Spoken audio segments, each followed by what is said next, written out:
And now to Russia, where in a move to demonstrate the country's nuclear capabilities, Vladimir Putin took a co-pilot seat and flew a nuclear bomber. The Russian president took off in a modernized supersonic nuclear-capable aircraft. In fact, the giant plane, which is nicknamed White Swans by Russia and Blackjacks by NATO, can fly 12,000 kilometers nonstop without refueling and is capable of carrying 12 cruise missiles or 12 short-range nuclear weapons.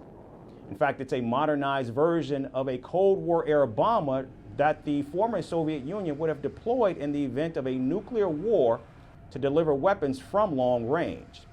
The giant plane took off and landed at a runway in Kazan, and its flight path, of course, remained a secret. Putin's 30-minute flight seemed intended to send a clear message of Russia's nuclear might amid soaring tensions with the West over its ongoing war in Ukraine. In fact, Putin called the plane reliable and a modernized aircraft that could be accepted by the Russian Air Force. You know, this is really a new machine, new in many ways. It handles better. You can see that even with the naked, untrained eye. It is very reliable, very well armed. This is a brand new aircraft. We are getting new machines. These machines are excellent. They are truly of a new generation. As I told the aircraft commander and the leadership of the Ministry of Defense, I will now say again, of course, these new machines can make their way into the armed forces.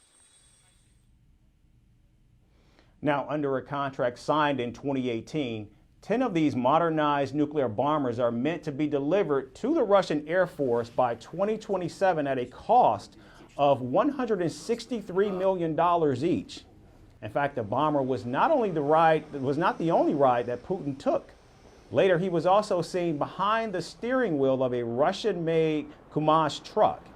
He drove it on a highway to attend a meeting with truck drivers and heads of logistic companies in Kazan. In fact, during his visit, Putin was also asked about what he thought of Joe Biden's latest remark, calling him a crazy SOB. Putin smiled sarcastically and said Biden's remarks showed why the Kremlin felt that he, Joe Biden, was preferable to ex-President Donald Trump.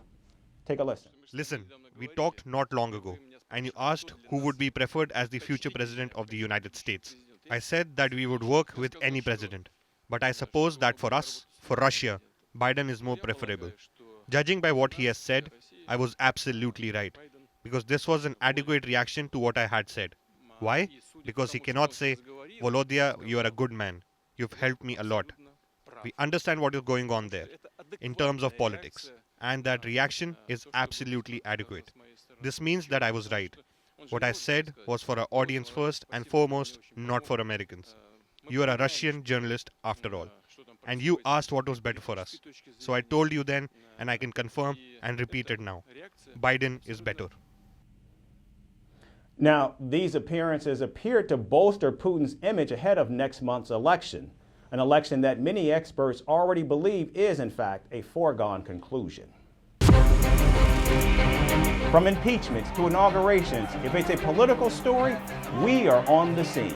The race for the White House is heating up. We're beating Biden. How dare he say that? If it's breaking news, we're live with the latest coverage. From the White House, the State Department, and Capitol Hill, we know the issues, but above all, we know the players to bring you the latest in-depth analysis on all the key stories that we're covering.